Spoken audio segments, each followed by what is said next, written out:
Let's go! Big dubs for the Toronto Maple Leafs. That is 2 straight shutouts, 120 minutes of consecutive shutout hockey from the Toronto Maple Leafs, and Frederik Andersen hasn't even been in the net. This marks the first time since November of 2017 that the Toronto Maple Leafs have had 2 consecutive shutouts. And this performance was great on both ends of the ice. We had an offensive outpour in the first period where we scored 3 goals, 2 of which came on our first 2 shots. And defensively, we were stellar all game long. When you shut down generational talents such as Connor McDavid and Leon Draisaitl, you expect them to come out and absolutely put on a show the next game. Well, the Toronto Maple Leafs defense shut them down. Imagine that. You heard me right. The Toronto Maple Leafs defense has shut down the Edmonton Oilers 2 consecutive games. And Michael Hutchinson, I think this is a guy that we all, Leafs Nation, we all need to send him an apology card. Last year, Michael Hutchinson really struggled in Toronto, but how much of that do you think is because of the team in front of him?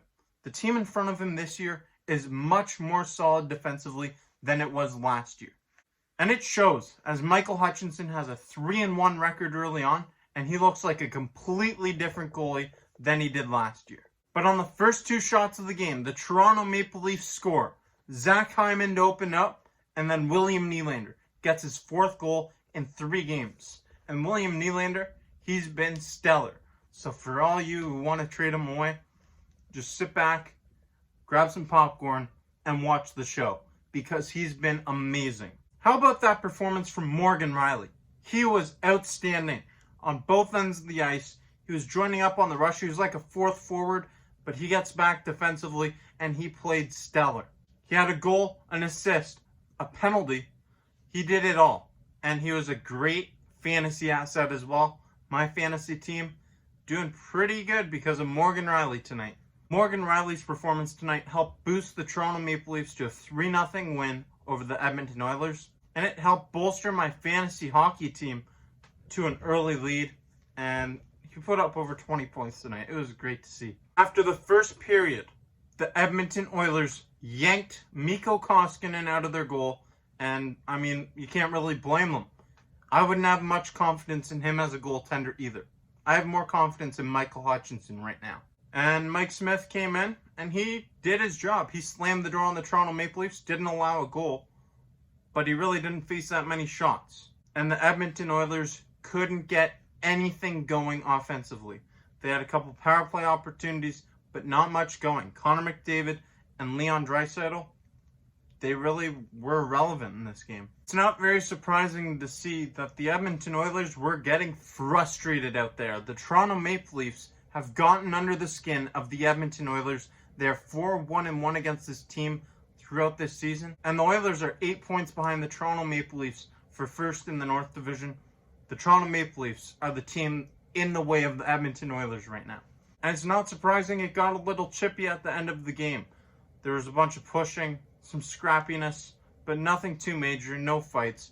Mike Smith got pretty upset with Ilya Mikheyev as Zach Hyman crossed the crease. I guess he mixed up the numbers or something. But he got really mad at Ilya Mikheyev at the end of the game. I wouldn't be surprised to see a fight in the next game between these 2 teams. The Toronto Maple Leafs were facing a heavy load of adversity tonight. They were missing their 2 starting goaltenders in Frederik Andersen and Jack Campbell. And they were also missing their superstar, Auston Matthews. Interestingly enough, the Toronto Maple Leafs are 3-0 in games against the Oilers that Auston Matthews isn't playing in. That doesn't mean that the Toronto Maple Leafs are a better team without Auston Matthews. If you said that, you would be kidding yourself and you would sound absolutely ridiculous. You think the Toronto Maple Leafs are good now? Just wait until they're fully healthy. The Edmonton Oilers are in trouble, and they've had no response for the Toronto Maple Leafs. The Toronto Maple Leafs have gotten under the skin of the Edmonton Oilers, and the Edmonton Oilers are going to need to find a way to respond. They have gone 120 consecutive minutes without a goal. The Toronto Maple Leafs defense has been impressive, and it feels so good to say that. When was the last time you could say the Toronto Maple Leafs defense has been stellar? The play of TJ Brody and Morgan Riley was impressive tonight. Justin Hall, Jake Muzzin, you know you're getting a shutdown pairing with them. And Travis Dermott also played a good game tonight. The Toronto Maple Leafs look to keep up this momentum heading in to Wednesday night. And hopefully Wednesday night we get Frederik Andersen back. Just wait. When we get Frederik Andersen and Auston Matthews back, it's only going to get better for the Toronto Maple Leafs. The Edmonton Oilers have been facing a bruised and battered Maple Leafs team, and I love to see the way that the team has responded to adversity. The Maple Leafs are having a lot of success early on, and the scary thing for other teams in the North Division is that this team isn't even fully healthy. This team's missing Auston Matthews right now. Let's keep this up. Wednesday night, the Toronto Maple Leafs face off against the Edmonton Oilers once again, and I want to know in the comment section below, what are your score predictions for that game? You can shoot a player prediction, whatever. Until next time, I'm your guy Jake, and this is Maple Leafs Media. Go Leafs, go!